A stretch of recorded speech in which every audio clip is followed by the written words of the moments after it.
I am Sonu sir. I welcome to all of you at my YouTube channel. देखिए, आज मैं आप लोगों को एक नया वीडियो लेकर आया हूं और ये प्रेजेंट इनफिट का सेकंड पार्ट है।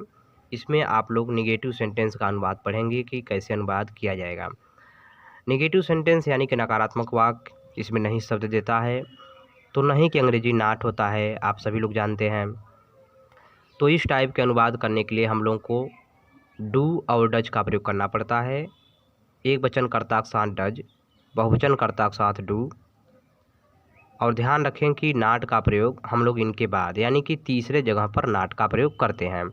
जैसा कि आप लोग स्ट्रक्चर देख पा रहे होंगे कि subject, helping verb, does do, not और मेन वर्ब का first form, object, other words और फुल स्टॉप का प्रयोग किया गया है।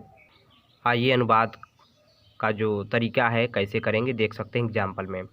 सोहन रेडियो नहीं बजाता है, यानी कि सोहन रेडियो को नहीं बजाता है।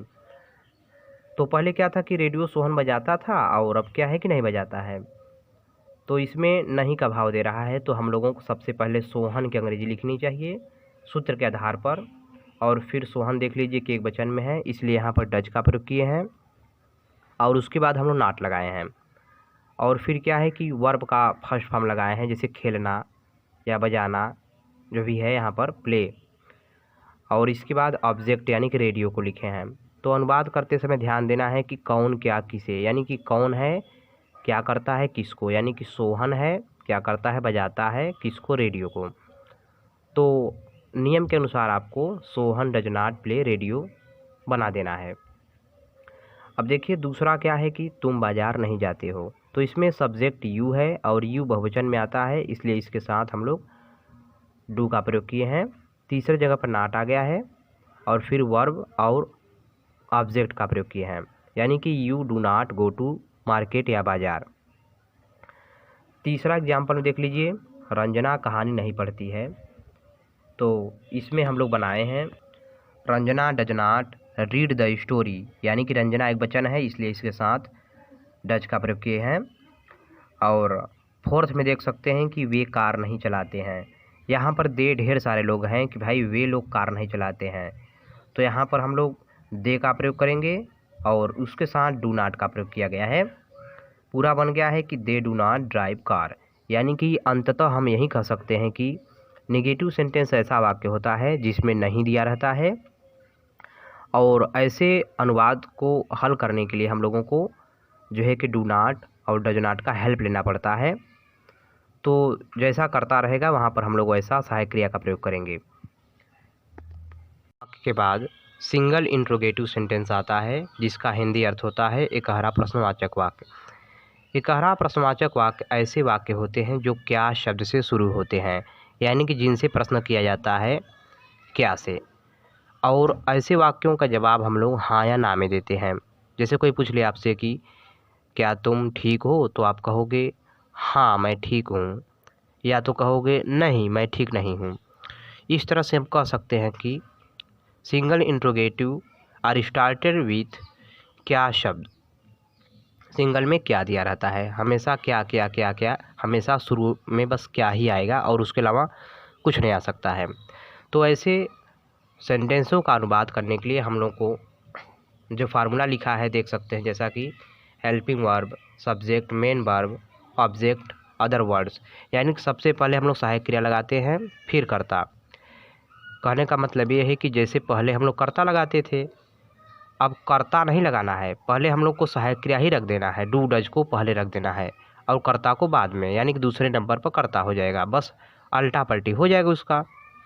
तो देखिए एग्जाम्पल हम लोग देख सकते हैं, क्या पिताजी पत्र लिखते हैं। तो इसमें कह रहा है क्या पिताजी पत्र को लिखते हैं। तो इसका बनाएंगे कि पिताजी भाई देख लेंगे कई वचन है पहले यहाँ पर, तो हम देख रहे हैं कि पिताजी एक वचन में है, तो इसके अनुसार हम लोग डज का प्रयोग कर देंगे। Does father write a letter. तो देख सकते हैं कि जैसे फादर पहले होना चाहिए था, तो इसमें डज पहले हो गया है क्योंकि क्या शब्द आ गया है। ध्यान देना है कि क्या का अंग्रेजी नहीं लिखते हैं हम लोग, सिर्फ क्या एक प्रश्न का बोध कराने के लिए शब्द का प्रयोग करते हैं, उसकी अंग्रेजी व्हाट नहीं लिखेंगे, बल्कि हमें उसके स्थान पर डू डज का प्रयोग करना है। आइए दूसरा देखते हैं, क्या बच्चे बगीचे में नहीं टहलते हैं? तो यहाँ पर देखिए बच्चे, ढेर सारे बच्चे हैं, तो यहाँ पर उनके अनुसार हम लोग डू लगा दिए हैं। Do the children not walk in the garden.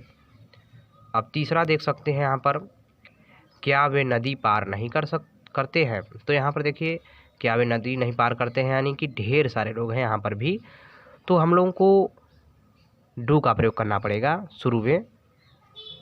Do they not cross the river? क्या वे नदी पार नहीं करते हैं? तो आइए चौथा हम लास्ट में देखते हैं। लिखा है चौथा में, क्या बंदर पेड़ पर उछलता है? तो यहाँ पर बंदरवा एकैट है, इसलिए हम लोग यहाँ पर डज का प्रयोग किए हैं।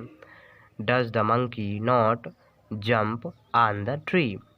इस तरह से हम कह सकते हैं कि जो सिंगल इंट्रोगेटिव होते हैं उनके अनुवाद करने के लिए हमें हमेशा सहायक क्रिया को पहले लिखना है और कर्ता बाद में। तो ध्यान रखें कि इसमें डू डज का प्रयोग करते हैं पहले और सब्जेक्ट को दूसरे स्थान पर। इंट्रोगेटिव के बाद डबल इंट्रोगेटिव सेंटेंस आता है, जिसको हम लोग दोहरा प्रश्नवाचक वाक्य कहते हैं। दोहरा प्रश्नवाचक वाक्यों में कब, क्यों, कैसे, कहाँ, कितने, माने जो भी प्रश्नवाचक शब्द रहते हैं वो बीच में दिए रहते हैं। तो अनुवाद करते समय हमें सबसे पहले उनको लिख लेना चाहिए और सहायक क्रिया, कर्ता, क्रिया, कर्म जो भी है उसका यूज करेंगे। फार्मूला को देख सकते हैं जो लिखा गया है, प्रश्नवाचक शब्द, सहायक क्रिया, कर्ता, मुख्य क्रिया, कर्म, अन्य शब्द। यानी कि जो इसका फार्मूला है कोई विशेष परिवर्तन नहीं है इसमें, वही फार्मूला पूरा है, बस प्रश्नवाचक शब्द बढ़ गया है।